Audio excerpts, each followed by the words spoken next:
Fort de tous ces travaux de sélection, menés avec rigueur et haute technologie, les inscriptions de 2022 et de 2023 ont permis d'inscrire 3 puis 6 variétés, toutes en cours de validation dans le réseau ITB-SAS. Nous parlons bien de variétés tolérantes et non pas de variétés résistantes. Tout d'abord, un premier rappel, les travaux de sélection initiés avant l'arrivée des néonicotinoïdes par Strub Recherche avaient déjà identifié des composantes ou des lignées consanguines exprimant une variabilité dite de comportement. En 2015, ces travaux de sélection qui avaient été mis en veille durant la période des néonicotinoïdes ont été réactivés d'une manière très dynamique et soutenue. En 2019, le programme Modify est lancé grâce au soutien entre autres des régions Île-de-France et Nord-Est.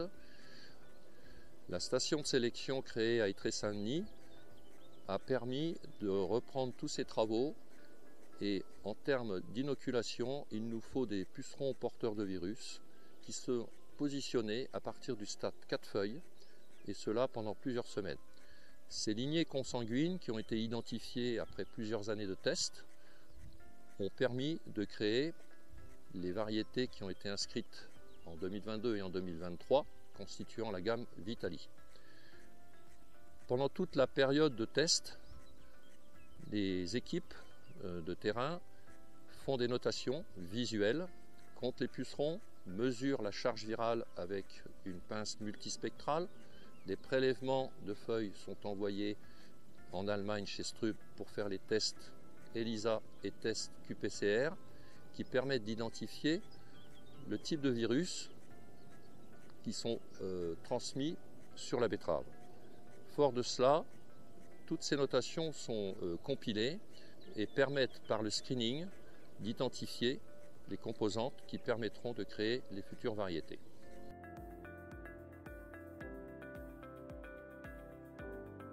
La performance de ces variétés, connues ce jour en milieu contaminé, assure un rendement de 85% du potentiel.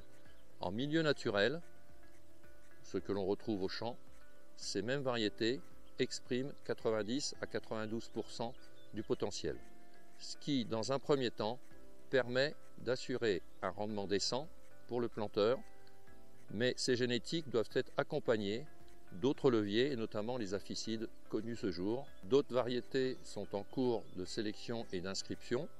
Pour 2024, c'est environ 19 variétés qui seront proposées. Dans ces variétés, certaines se rapprocheront en situation naturelle des rendements connus ce jour. Et c'est vers les saisons 2024-2025 que les meilleurs objets assureront les rendements que l'on connaît et que l'on a connus du temps où on avait les néonicotinoïdes. Historiquement, on a sélectionné cette résistance sur d'autres cultures. On a commencé avec l'orge, la néojaunisse nanisante, plus récemment avec le TEY sur le colza. Il y a aussi quelques variétés de blé qui sont résistantes à la jaunisse nanisante. Et on voit que globalement, et un peu pour toutes les cultures, pour ce qui concerne la gestion des virus, on passe à des solutions chimiques à lutter contre le vecteur, le puceron, à des solutions génétiques avec l'intégration de gènes de résistance ou de tolérance dans les différentes cultures. Et c'est ce qu'on observe aujourd'hui sur la betterave.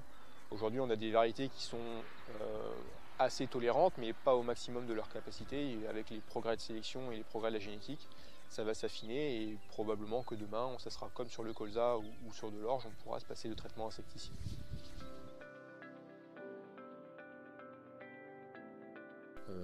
Par rapport au comportement au champ, jusque-là, les betteraviers avaient l'habitude de voir leurs parcelles complètement vertes, puisque la contention par les insecticides NNI était totale. Et aujourd'hui, ces variétés qui sont des variétés tolérantes feront leur cycle végétatif normal. Par contre, pour certaines, auront un bouquet foliaire qui sera tantôt complètement vert, mais aussi tantôt chamarré entre un vert pâle ou quelques feuilles jaunes, Mais ce qui compte, ce n'est pas forcément la couleur. Il faudra rassurer les planteurs, c'est bien le rendement que ces génétiques-là permettront afin d'assurer un rendement économique le plus élevé possible.